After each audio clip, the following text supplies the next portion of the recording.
Squid game season 2 release होने के बाद एलिस इन बॉर्डरलैंड काफी चर्चा में आ गया और हाल ही में जब मैंने इसे देखा तो मैं काफी इम्प्रेस था। बट शो की एंडिंग काफी ट्विस्टेड थी। यह आखिर में हुआ क्या? क्या असल दुनिया में सच में कोई गेम था? ये जोकर कार्ड का क्या सीन है? आज हम ये सभी कुछ डिकोड करेंगे। तो बिना किसी देरी के चलिए शुरू करते हैं।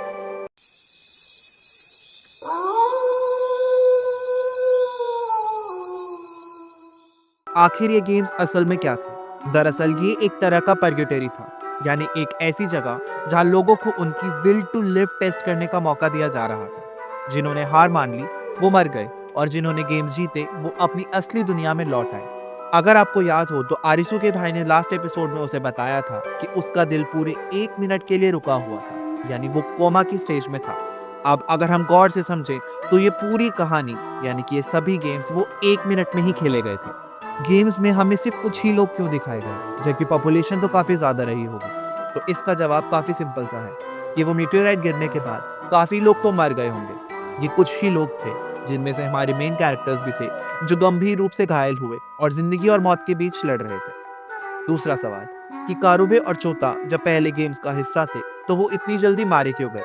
तो इसका जवाब भी काफी सिंपल सा है कि चोता और कारुबे अपनी जिंदगी और मौत की लड़ाई को हार गए थे। वो दोनों मर गए थे असली जिंदगी में, इसी कारण वो गेम से भी एलिमिनेट हो गए।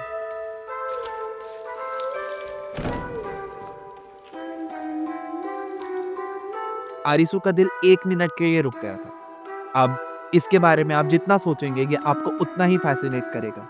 इसका सीधा सा मतलब ये है कि जितने भी गेम्स खेले गए वो मात्र 1 मिनट में खेले गए और जैसे जैसे गेम्स क्लियर करके अगले गेम्स की तरफ बढ़ रहे थे वो मुश्किल होते चले जा रहे थे। ऐसा क्यों?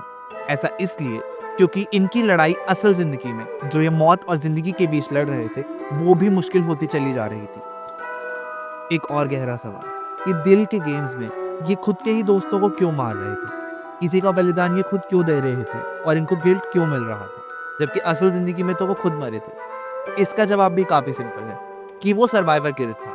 सर्वाइवर गिल्ट यानी कि जब कोई एक्सीडेंट होता है और सभी लोग मर जाते हैं तो जो बंदा अकेला बचा होता है वो खुद को मन ही मन कोसने लगता है कि मैं कैसे और क्यों ही जिंदा बच गया, मुझे भी मर जाना चाहिए था। और वो बाकी लोगों की मौत का जिम्मेदार कहीं ना कहीं खुद को समझने लगता है। तो वो दिल का गेम यही दर्शाता है। एक और ऑब्जर्वेशन जो मैंने की कि ये सभी चीजें गेम के फॉर्मेट में क्यों हो रही थी, अब इसका भी काफी इंटरेस्टिंग जवाब है। आरिसू का दिल 1 मिनट के लिए रुका और वो हमारी कहानी का हीरो भी है।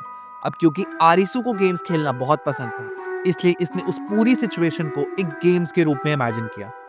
अब ऐसा पॉसिबल है कि सच में कोई गेम्स नहीं हो रहे थे, सच में पर्गेटरी जैसी कोई जगह भी नहीं थी, ये पूरी आरिसू की इमेजिनेशन थी। और अगर आपने ध्यान दिया हो तो इन गेम्स में वही चीजें दोहराई जा रही थी जो आरिसू अपनी कंप्यूटर स्क्रीन पे बैठ के खेला करता था, जैसे वो गन्स वाली चीज हो या बिल्डिंग्स हो ऊंची ऊंची, ये सभी कुछ। अब एक सवाल ये भी है कि पेड़ पौधे इतनी जल्दी क्यों बढ़ रहे थे?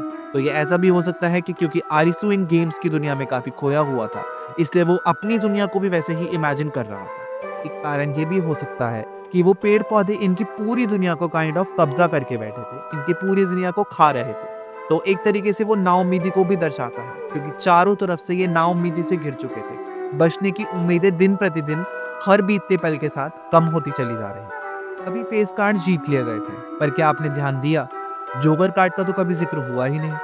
एंडिंग के लास्ट सीन में हमें टेबल पर ताश के पत्ते उड़ते दिखे और फिर स्क्रीन पर जोकर कार्ड आता है। इसका क्या मतलब है? अब यहाँ दो थ्योरीज बनती हैं। पहला कि ये जोकर असल में फेरीमैन है, यानी वो कैरेक्टर जो लोगों को बॉर्डरलैंड से रियल वर्ल्ड में वापस लेके जाता है। आपने वो सुना होगा ना, ग्रिम कीपर जैसा कुछ, वही। दूसरी थ्योरी ये कहती है कि गेम्स अभी खत्म हुए ही नहीं, शायद आरिसू और बाकी सर्वाइवर्स अभी भी किसी और लेवल के गेम में फंसे हैं और सीजन 3 में इसका खुलासा होगा। कॉलेजी में फेरीमैन का जिक्र होता है। ये वो शख्स होता है जो आत्माओं को पर्गेटरी यानी इस दुनिया और मौत के बीच की जगह से निकालकर असली दुनिया में ले जाता है। अब शो के कॉन्टेक्स्ट में बॉर्डरलैंड को एक तरीके से पर्ग्युटरी के जैसे दिखाया गया है, यानी एक जगह जहां लोगों की इच्छा शक्ति को टेस्ट किया जाता है। ऐसे में जोकर एक गेटकीपर हो सकता है जो प्लेयर्स को बॉर्डरलैंड से वापस असली दुनिया में भेजता है। और अगर ध्यान से देखें तो पूरे शो में जोकर कार्ड को पहले कभी नहीं दिखाया गया जबकि बाकी सारे कार्ड्स के हिसाब से गेम बनाए गए थे। ये इस बात का इशारा हो सकता है कि जोकर हमेशा से वहां था लेकिन एंडिंग में ही सामने आया उसकी असली भूमिका तब शुरू हुई जब पूरा गेम खत्म हुआ। अब आते हैं दूसरी थ्योरी पर, और ये थोड़ी डरावनी हो सकती है। क्या हो अगर आरिसू और बाकी सर्वाइवर्स को सिर्फ ऐसा लग रहा है कि असली दुनिया में वो लौट आए हैं, लेकिन हकीकत में वो अब जोकर के गेम में फंस चुके हैं। सीजन 1 और 2 में हमने देखा कि स्पेड, क्लब, डायमंड और हार्ट्स के गेम थे, लेकिन किसी भी गेम में क्या जोकर का जिक्र था? तो क्या जोकर का गेम अब शुरू होने वाला है? इसका मतलब ये भी हो सकता है कि बॉर्डरलैंड के पिछले गेम्स बस एक टेस्ट थे। अगर सब ये फर्स्ट लेवल में हुआ है, तो आगे क्या हो सकता है, सोचना भी खौफनाक है। अगर आपने देखा हो तो एलिस इन बॉर्डरलैंड पूरी तरीके से एलिस इन वंडरलैंड की कहानी से इंस्पायर्ड है।